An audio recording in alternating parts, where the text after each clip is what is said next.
Gilgamesh was known as a demigod, part human, part divine. As king of Uruk, one of the most powerful cities of ancient Mesopotamia, he stood out for his superhuman strength and imposing beauty. He was seen as a true symbol of power and conquest, admired for his greatness but feared for his fierce and domineering personality. However, along with these gifts, he also bore an insatiable arrogance and a tyranny that frightened even the bravest among his people. Gilgamesh felt superior to everyone and ruled Uruk with an iron fist, exploiting his people without remorse and demanding worship as though he were a complete god. His ambition blinded him to the needs of his subjects, distancing him further from the people who relied on him for protection and leadership. The people, weary of their burden, saw Gilgamesh as an unstoppable force and began to fear what else he might do. His unchecked behavior created an almost unbearable weight for the city and its inhabitants, and each day, the oppression seemed to intensify. Unable to endure this suffering any longer, the citizens of Uruk gathered and cried out to the gods for help. "Someone must stop him," they pleaded. "We need someone strong enough to confront him." Sensing the despair of Uruk's inhabitants, the god Anu, Lord of the heavens and father of all gods, heard their prayers. He decided that Gilgamesh should face a challenge that would put his arrogance and strength to the test, challenging him in a way he could never have imagined. To answer the people of Uruk's pleas, the god Anu turned to the goddess Uruk, the creator of life, commanding her to create a worthy rival to confront Gilgamesh. Uruk then molded Enkidu, a wild and powerful creature, half man, half animal, symbolizing the untamed strength of nature. He was a true embodiment of the wild, protector of animals and forests, living in harmony with the world around him. Enkidu roamed freely in nature, defending animals from hunters and living far from human customs. His life was simple and pure, yet isolated from human interaction. When the hunters of Uruk realized Enkidu's presence, they were astonished by his strength and wildness and, frightened, ran to Gilgamesh to report what they had seen. Determined to civilize that force of nature and bring it to his side, Gilgamesh sent Shamhat, a priestess and courtesan, to find Enkidu. Shamhat knew her task was difficult, but gradually, she gained Enkidu's trust, introducing him to human customs and society. Through her, he experienced the pleasures of civilization and slowly began to drift away from his wild instincts. Enkidu was now part of the human world and felt that his new reality was tied to a greater mission. Upon hearing Shamhat's accounts of King Gilgamesh and his tyranny, Enkidu felt his indignation grow. He knew he had to confront Gilgamesh, and so, he set out for Uruk, determined to face him and test his strength. His heart was filled with determination, and destiny guided him to a confrontation that would mark the beginning of a legend. Upon arriving in Uruk, Enkidu did not hesitate.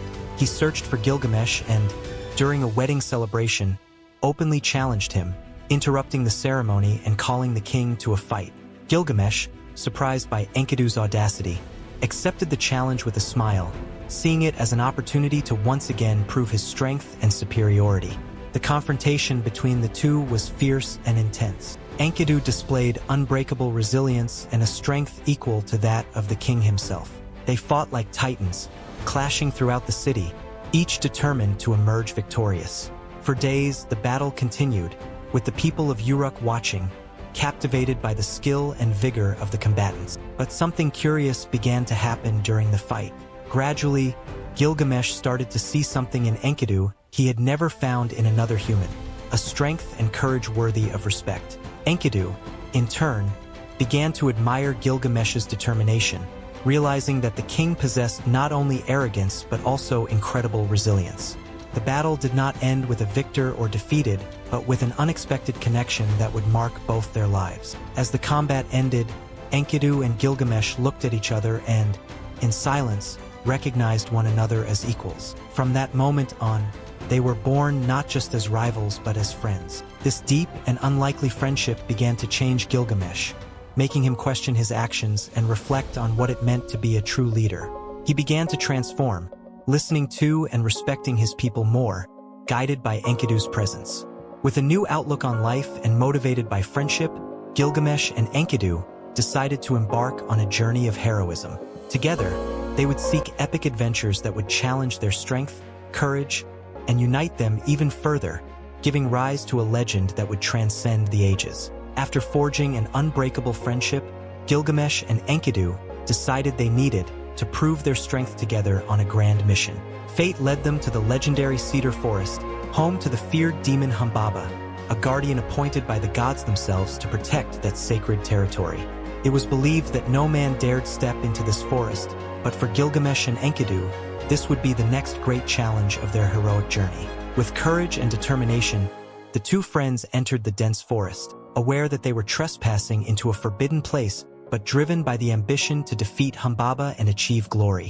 When they finally encountered the demon, they realized his presence was as terrifying as the legends described. Humbaba was colossal, with a terrible face and unparalleled strength. He controlled the forest itself, and the winds and trees seemed to respond to his fury.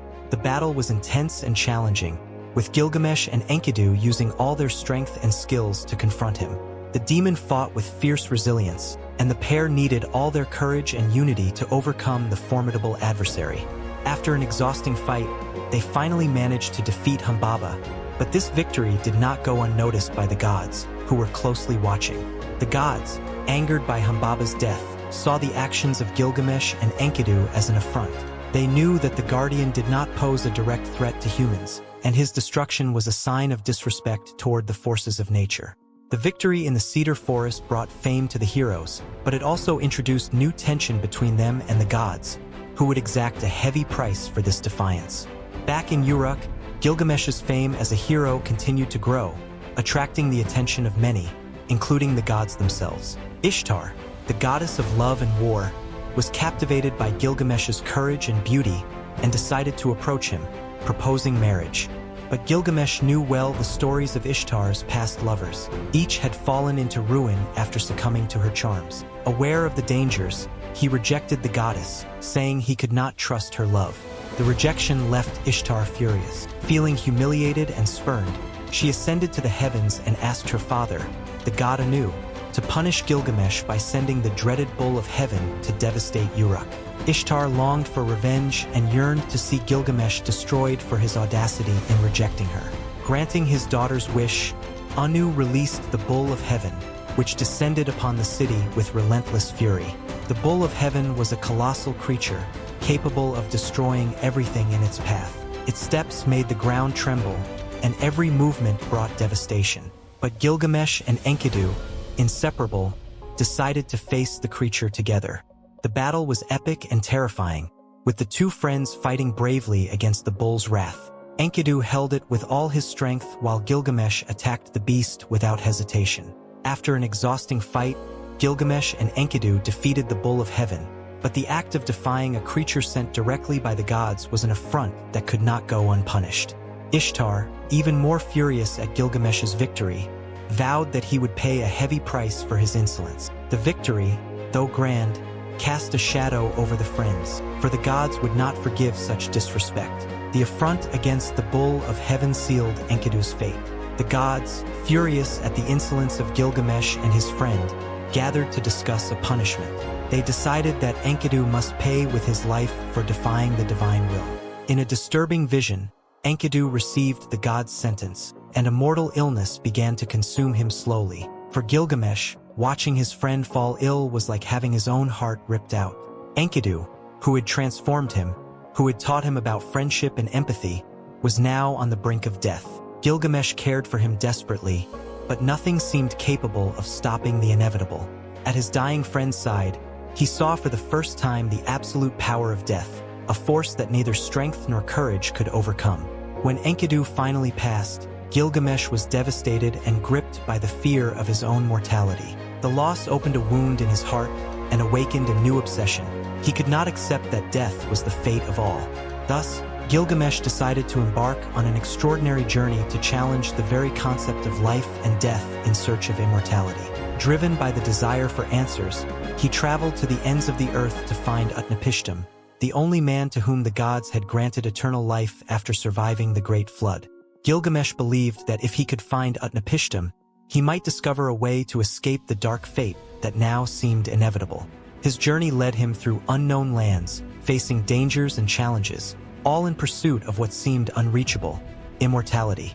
After a long and exhausting journey, Gilgamesh finally found Utnapishtim, who lived in isolation beyond the bounds of the human world. Utnapishtim listened to Gilgamesh's anguish and shared with him a harsh truth. Immortality is a gift reserved only for the gods. Still, Utnapishtim revealed the existence of a mysterious plant at the bottom of the ocean, capable of granting temporary rejuvenation. Filled with hope, Gilgamesh set out in search of this plant, once again facing enormous challenges to retrieve it from the depths. When he finally found it, he felt that, in some way, he had conquered death. But in a moment of carelessness, a serpent emerged from the shadows and stole the plant, carrying it away and leaving Gilgamesh empty and desolate. In that instant, Gilgamesh understood the lesson he had been searching for. Death is inevitable, and no earthly power can escape this fate. He returned to Uruk not as the arrogant king who had departed, but as a wise man who had accepted his mortality. He found solace in realizing that true legacy is not in eternal life, but in the actions, stories, and lessons we leave for future generations. At peace, Gilgamesh carved his story into stone, immortalizing himself and his friendship with Enkidu for all who would come after. Gilgamesh's journey teaches us a timeless truth. No matter how powerful we are, we all face mortality, and the true value of life lies in how we choose to live it. In his quest, Gilgamesh discovered that true immortality is found in our actions, connections, and the legacy we leave for the world. This story reminds us that the time we have is precious, and we should cherish our friendships, learnings, and achievements. Gilgamesh's fate serves as a call for us to reflect on what we want to leave behind for others and how we can inspire those around us. If you enjoyed this exploration of the legends of Gilgamesh and ancient Sumeria, subscribe to the channel for more videos like this. Leave a like and share your ideas in the comments. What other stories or mythologies would you like to see here? Your engagement is essential for us to bring fascinating content to everyone.